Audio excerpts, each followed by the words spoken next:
How are you all doing? I hope you're doing well. My name's Matthew and I post videos every Monday and Friday. So if you love the tingles,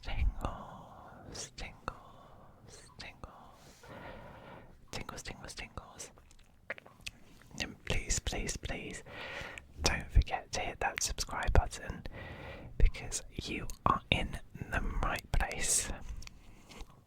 Now, before we get into today's case, if you guys have any other suggestions or any other cases you'd like me to cover, then please don't hesitate to leave them in the comments below. I shall add them to the list. I love covering your guys' suggestions, so yeah, keep them coming. And I really hope you enjoyed the quality of today's video. I am still recording on my Google Pixel 9 XL Pro. I think that's what it's called. I've fiddled around with the settings and it's looking better. It's not amazing, but it's a lot better than the last video I posted. I had a slight recording mishap, so I basically tried to record this video using an old webcam on the laptop, because on my laptop I don't quite like the quality of the webcam on that. So I had an old webcam that I purchased months ago as a way to try to fix the quality, and don't get me wrong, the quality of that video was so much better, and I thought I had connected the microphone properly to the laptop so that it would record the Blue Yeti mic. I recorded the video for 30 minutes and went to have a quick listen and it did not pick up the sound from the microphone at all, and I'm slightly running out of time to make sure there'll be a video for you guys for, well, almost today. We've got a few minutes before we go into Monday, so the video looks a lot better. It's definitely a lot less grainy compared to Friday's video just gone. So I'm happy than I was. But let's get into this case, shall we? So tonight we'll delve into the heartbreaking case of Faith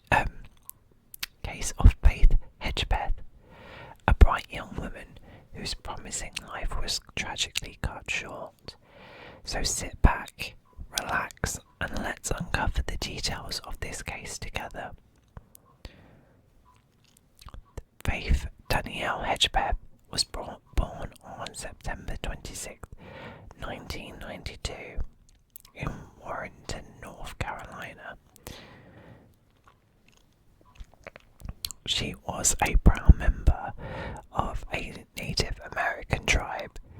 Faith had a radiant personality and a deep passion for learning.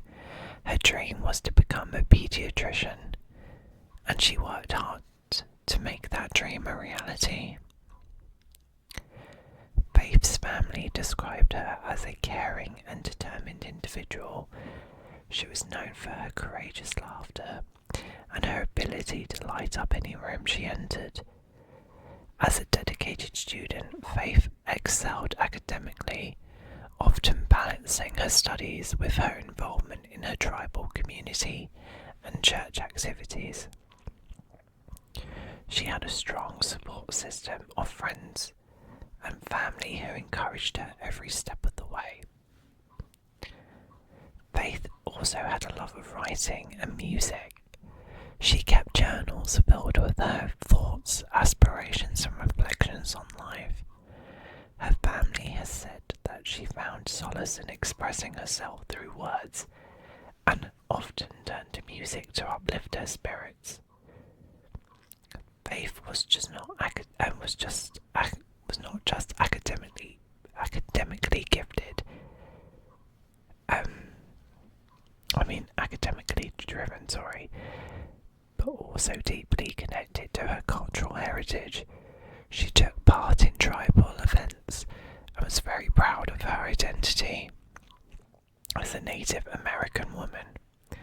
She often expressed her gratitude for her community and sought ways to give back even as a student. In 2012, Faith was a student at the University of North Carolina at Chapel Hill. She shared an off-campus apartment with her roommate, Karina Rosario. The two were close friends, but their relationship had its ups and downs. Despite this, Faith's time at UNC was filled with promise as she pursued her dreams of making a difference in the lives of children. On the evening of September 6th, 2012, Faith and Karina attended a local nightclub called The Thrill. The Thrill. The Thrill. The Thrill. The Thrill. They returned to their apartment around 2:30 a.m. Surveillance footage captured Faith at the club, smiling and enjoying herself. A snapshot of the vibrant person. A snapshot of the vibrant person she was. Later that night, Karina left the apartment, reportedly after an argument with her boyfriend, leaving Faith alone. The next day, September 7th, Karina returned home around 11 a.m. with a friend. What they discovered was devastating. Faith's lifeless body. She had been brutally attacked, and her death was ruled as a homicide. The crime scene was deeply troubling. Faith had been beaten and left partially unclothed. Investigators found a chilling note that read, "I'm not stupid, jealous." It was written on a fast food bag and became a key piece of evidence. This note, combined with the brutal nature of the crime, suggested a highly personal motive. The autopsy report revealed that Faith had suffered blunt force trauma to the head, likely from a bottle of rum found nearby. There was also indications that she had fought back against her attacker, a testament to her strength and determination even in her final moments. Despite the presence of DNA evidence, leads in the case grew cold, leaving her family and community to grapple with the lack of answers for years.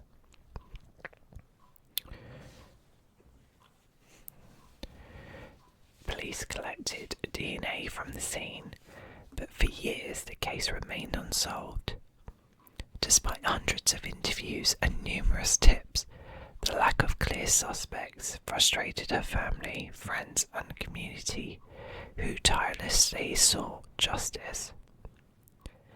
The case became a haunting mystery, drawing national attention and highlighting the importance of advances in forensic technology.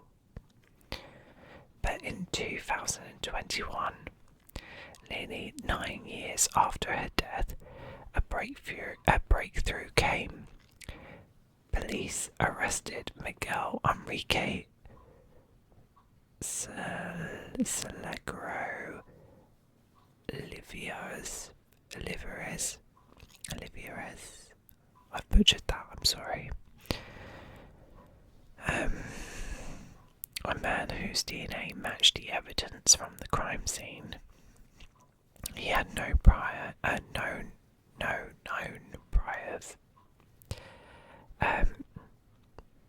Prior connection, to Faith, but he did live near her apartment at the time of the murder. The motive remains unclear, but his arrest brought a semblance of closure to the case that haunted many. His apprehension was made possible through the use of advanced DNA analysis and genealogical research, showcasing how technology can reignite old cases. While the arrest provided some answers, many questions still linger about what truly happened that night.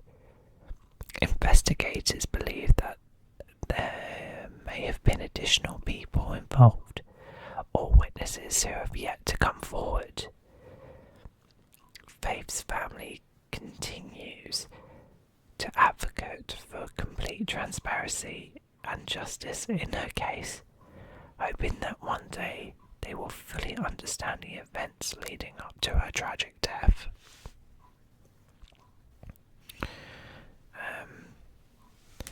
Faith Hedgepeth's story is a stark reminder of the fragility of life and the resilience of those who seek justice. Her memory lives on through her family, her tribe, and the scholarships established in her honour to support Native American women. Native American students pursuing higher education. These scholarships aim to continue Faith's legacy of hope and aspiration, ensuring her dreams to inspire future generations.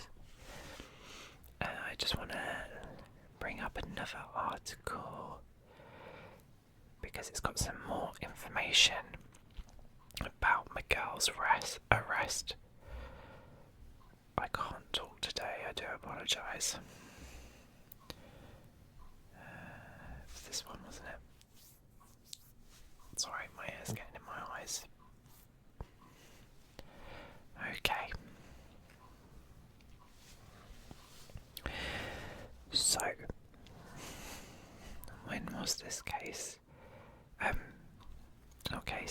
So this article was published on Friday the 15th of November 2024, so just a few days ago really. Nearly 10 days ago. A little more than 3 years ago, Miguel was arrested and charged with the murder of University of North Carolina at Chapel Hill student Faith Hedgepeth. He now faces a list of charges. Prosecutors have amended the original indictment to include charges of first-degree rape, first-degree burglary, and a first-degree sexual offence. Faith's mother told ABC 11 that she was happy additional charges were filed against her daughter's alleged killer, but didn't want to speak further about the case as it moved through the court system. Faith was 19 years old when she was discovered beaten to death in September 2012. Authorities used DNA ancestry technology to make an arrest in this case.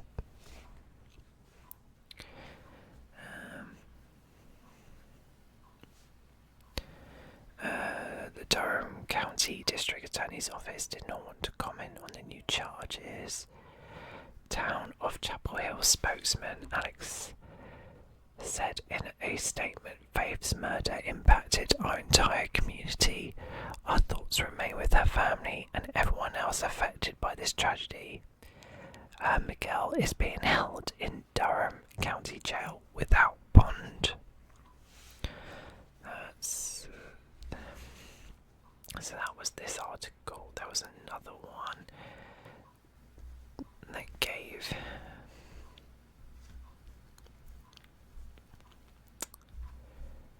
where Where's it gone?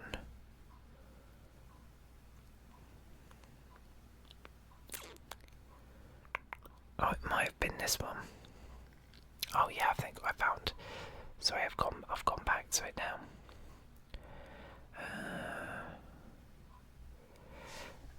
The man accused of killing University of North Carolina at Chapel Hill student Faith Hedgepeth is facing additional charges. Prosecutors amended the original indictment to include new charges against Miguel.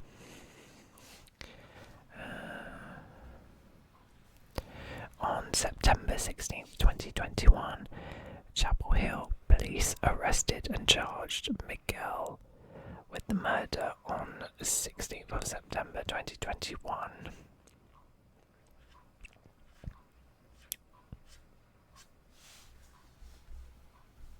Wow.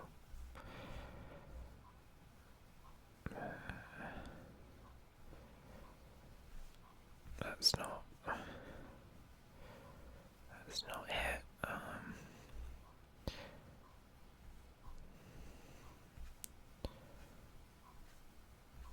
Oh, that's not.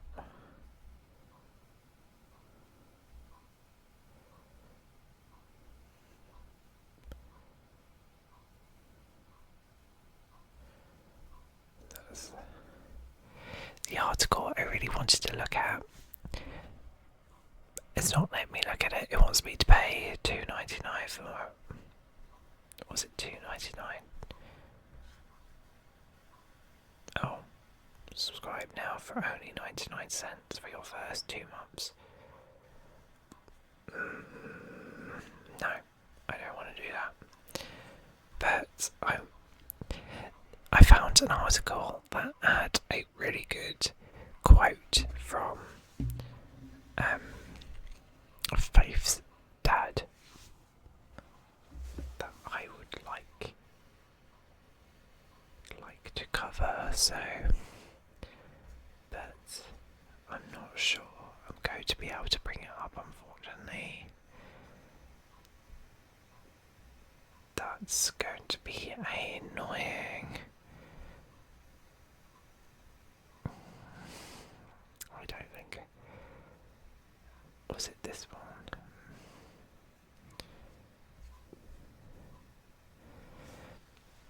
It's been a long 9 years and 9 days. I want to thank God for allowing me to stay alive to see this day. Father of killed student says after arrest of suspect. So this article was from Friday the 17th of September 2021.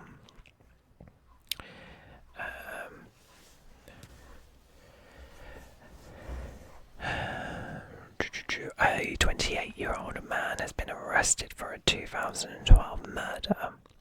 Miguel was arrested and charged with first-degree murder on Thursday after his DNA matched with some collected at the scene when 19-year-old Faith Hedgepeth, a UNC sophomore, was found.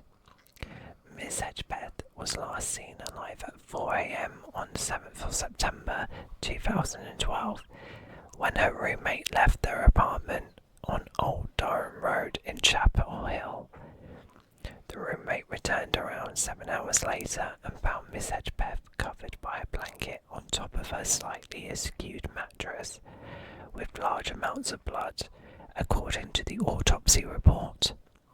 In 2016, police said Miss Hedgepeth was found in the off-campus apartment undressed from the waist down, with her shirt pulled up and her body propped up against the bed.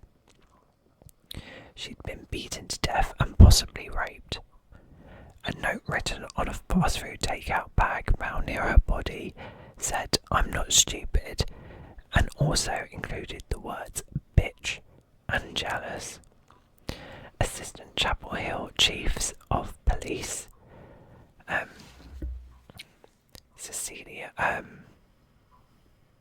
Salissa Leo said during a press conference on Thursday that Miguel wasn't a suspect at the beginning of the investigation. Miguel has been booked into Durham County Jail without bond and will appear in court for the first on Friday during a virtual proceeding. Law enforcement officials have not yet provided a motive for the murder. I didn't do anything but cry and thank God. And praise God, Miss Hedgepeth's mother, Connie, said following the arrest. When I cried, it was tears of joy. Tears of relief knowing that someone had been arrested in the case.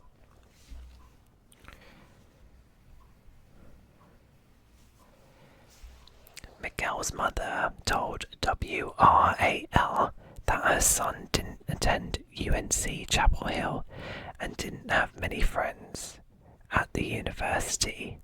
My son is not a murderer. I believe in my son. I believe it, she told the local TV station. He said he didn't. He said he don't know the girl.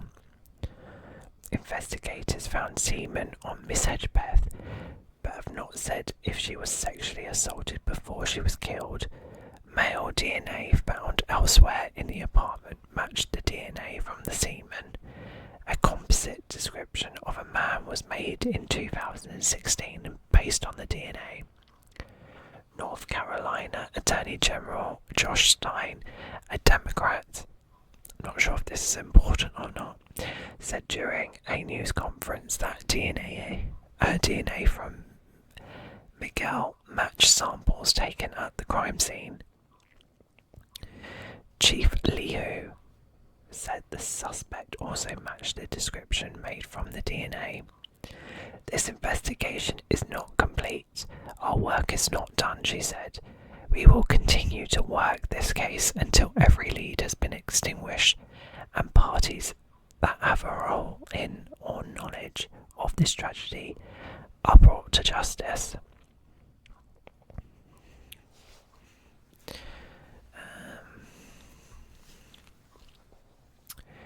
When Solicitor Liu called me today and told me that they made an arrest, I went right back to September 2012. Roland Hedgepeth, Faith Hedgepeth's father, said during the press conference on Thursday, "It's been a long 9 years and 9 days. I want to thank God for allowing me to stay alive to see this day." A family friend of Miguel told WRAL that the violent act doesn't fit the person she knows him to be, noting principles he learned from his parents and grandparents. Miguel was charged last month in Wake County, North Carolina, with impaired driving, having an open alcohol container, a fictitious vehicle tag, no driver's license and no insurance. At the time of the murder in 2012, several people were questioned and police investigated multiple men as possible suspects. One of them was the ex-boyfriend of Miss Hedgepeth's roommate, who was frustrated with the influence Miss Hedgepeth reportedly had over her friend. According to a warrant, the ex-boyfriend told Miss Hedgepeth that he was going to kill her if his girlfriend didn't get back together with him. WRAL reported. Mr. Stein said during the press conference that the arrest sent a powerful message about the power of DNA evidence. To the murderers and rapists, no matter how long ago you committed your crime, we will never stop coming for you, he said. It's powerful stuff. There is so many incredible advancements in DNA, and it's amazing how, although this case was over 9 years ago, they managed to arrest someone for this murder because of DNA evidence they were able to collect at the time. So it's really interesting, and it'd be really interesting to see if this brings up any similar situations for other cold cases, all relying on DNA evidence that was collected at the time but have not been able to come up with a match. So yeah, this wasn't the article I was looking for, but it was an interesting article because it's actually brought up more information about the actual murder. But I did see in another article that Miguel is about to go back to court mid-January, so we've still got a long way to go, but this case is definitely making progress. It's looking that this case is going from unsolved to a solved case, which will be amazing if we can get justice for Faith.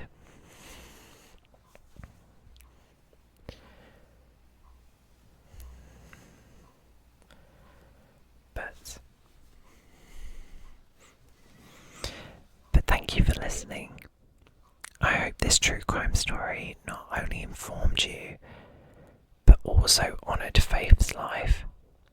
Her story is one of both tragedy and resilience, reminding us of the power of community and determination in the face of unimaginable loss. If you guys have any thoughts or cases that you'd like me to cover next, please don't hesitate to leave them in the comments below. And until next time, take care, stay safe, and good night. Night, guys.